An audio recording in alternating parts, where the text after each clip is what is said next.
So I want us to look at how we can create Google Forms. Yeah, most people have been finding it a bit challenging to create Google Forms. People who are doing their research and maybe an organization wants to conduct like an inquiry, you'd wish or you'll be required to collect data about a given task. So we can use Google Forms to collect data, and like those days whereby you could go physically in the field, you have to go to the field and you collect data manually with the paper and the pen. Now these days you create a Google form, then you send it in form of a link to the respondents. Then the respondents will therefore open those Google forms and be able to give in their feedback. So how do we create that one? We just come on, you open your Google. I'll open my Google Chrome here. You can use this one. So if you open it, it opens like this, and having opened it, you will see it will bring this Google Apps box here. You just drop it down. So when you drop it down, it is going to display a number of icons here. This is Meet, you all know that. Then you just scroll down and look for forms.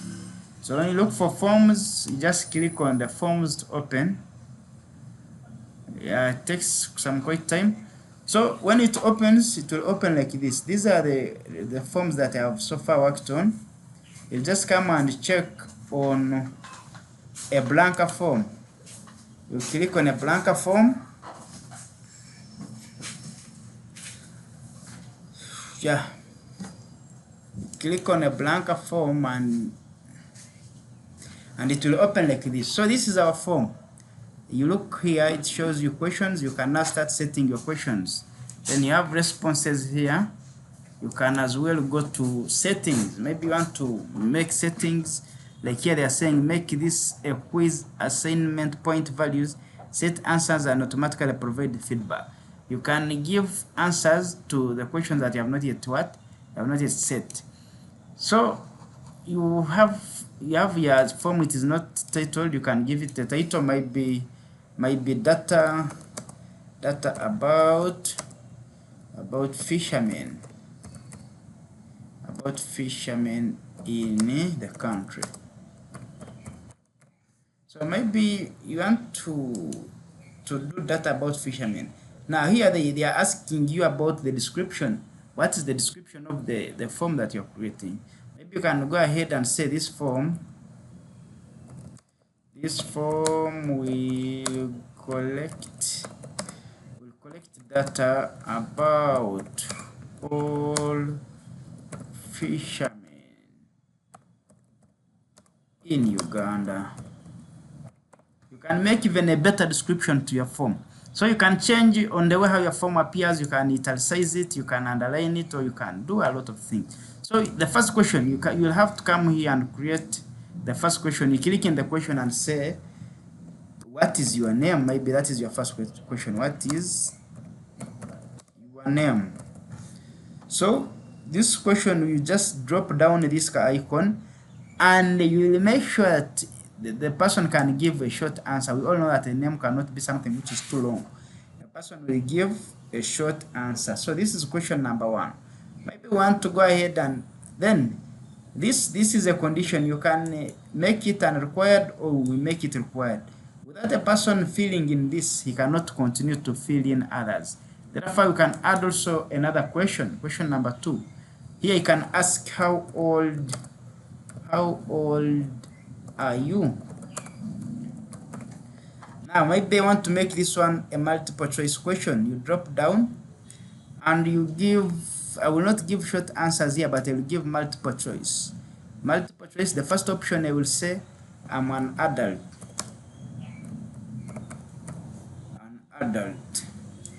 Then I can say a child. So I have 2 options there. I've set my question and I provided 2 options, meaning that a person can choose from one of these options. Then I can add the third question here. Maybe I will say the third question, I can say your gender, or what is your gender, something of that nature.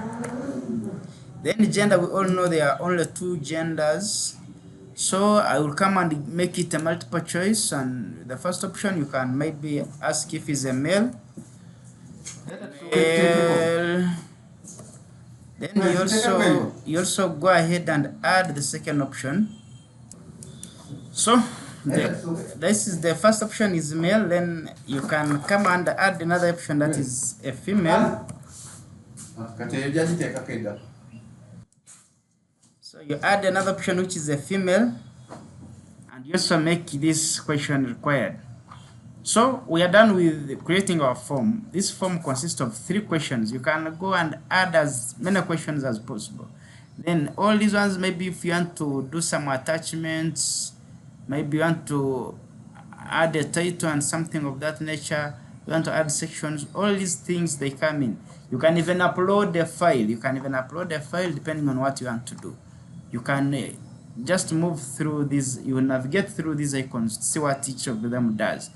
So once you are done, if you make a mistake, you can undo, or you can also do what? You can redo. Then once you are done, you just click on publish a form. Then here they are saying you manage they are saying publish form respondents, anyone with a link. You can manage, or if you don't want anyone with a link to answer this form, you can choose, or you can list here your people who can be able to do what? To answer the form. But for me, I want anyone with a link to do what? To answer my questions in this form. Then I go on publish. So once I'm done, I will just need to copy this link and I share it. Maybe let me share it with one of my contacts here. I will share that link. I will share my link here. Once I'm done, I will share my link and people can be able to open this link. When you open this link, it should be able to take you straight to where those questions are, and you answer the questions. Then the person who said those questions can be able to receive the what? The response about what you have answered. Yeah, in simple terms, that's how we can create Google Forms. The person can put here his name, then he chooses whether he's an adult or is a younger person. Then he can choose whether he's a male or a female. Then he clicks on submit. Once you have submitted, the person who set the form or the owner of the form will be able to get your responses. Thank you for attending this lecture, and I think we shall be meeting in other tutorials. Thank you so much.